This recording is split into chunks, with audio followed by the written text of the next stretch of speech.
আসসালামু আলাইকুম। ট্রাস্ট মানি অ্যাপসে পাসওয়ার্ডের মাধ্যমে আমি প্রথমে প্রবেশ করব। প্রবেশ করার পরে নিচে দেখতে পাচ্ছেন যে 4 লাইন একটা অপশন রয়েছে। এই অপশনে ক্লিক করার পরে আমাকে নিয়ে যাবে হচ্ছে এরকম একটা অপশনে। এখানে দেখতে পাচ্ছেন বায়োমেট্রিক রেজিস্ট্রেশন নামে একটা অপশন রয়েছে। আপনার সেটা আগে থেকে যদি ফিঙ্গারপ্রিন্ট চালু থাকে তাহলে কিন্তু এই কাজটা সহজ হবে। এখানে ক্লিক করার পরে এরকম কিছু শর্ত থাকবে, এই শর্তগুলোকে কনফার্ম করে দিব।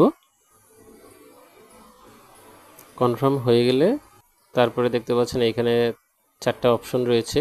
এই 4টা অপশনে আপনি 4বার ফিঙ্গারপ্রিন্টে আপনার চাপ দিবেন।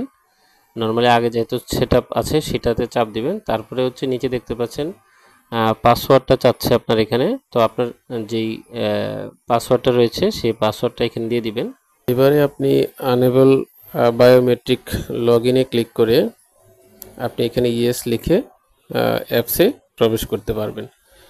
তো গো হোমে গিয়ে আপনি পুরোপুরি অ্যাপসে প্রবেশ করবেন। তো আবার আমি এইগুলোকে অ্যাপস থেকে বের হয়ে নতুন করে আপনাকে আবার দেখাচ্ছি যে কীভাবে আপনি ফিঙ্গারপ্রিন্টের মাধ্যমে নিরাপদে প্রবেশ করতে পারবেন। তো এখানে দেখতে পাচ্ছেন যে ওয়ান টাচ লগ ইন যে অপশনটা রয়েছে এখানে আপনি একবার টাচ করবেন এবং হচ্ছে 2বার আপনার আঙ্গুলটাকে ছোঁয়াবেন, তাহলে দেখতে পাচ্ছেন আপনার অ্যাপসে কিন্তু অনায়াসে আপনি প্রবেশ করতে পারবেন। এবং এই কাজটা করবেন তখনই যখন দেখতে পাচ্ছেন আপনার আশপাশে অনেক লোকজন থাকে, যাতে করে আপনার পাসওয়ার্ডটা কেউ দেখে ফেলতে পারে, তখন এই কাজটা করবেন। তো ভিডিও ভালো লাগলে লাইক কমেন্ট শেয়ার প্লিজ। এবং যদি ফেসবুক থেকে দেখেন তাহলে পেজটাকে ফলো দিবেন, আর যদি ইউটিউব থেকে দেখেন তাহলে চ্যানেলটাকে সাবস্ক্রাইব করবেন। ধন্যবাদ সবাইকে।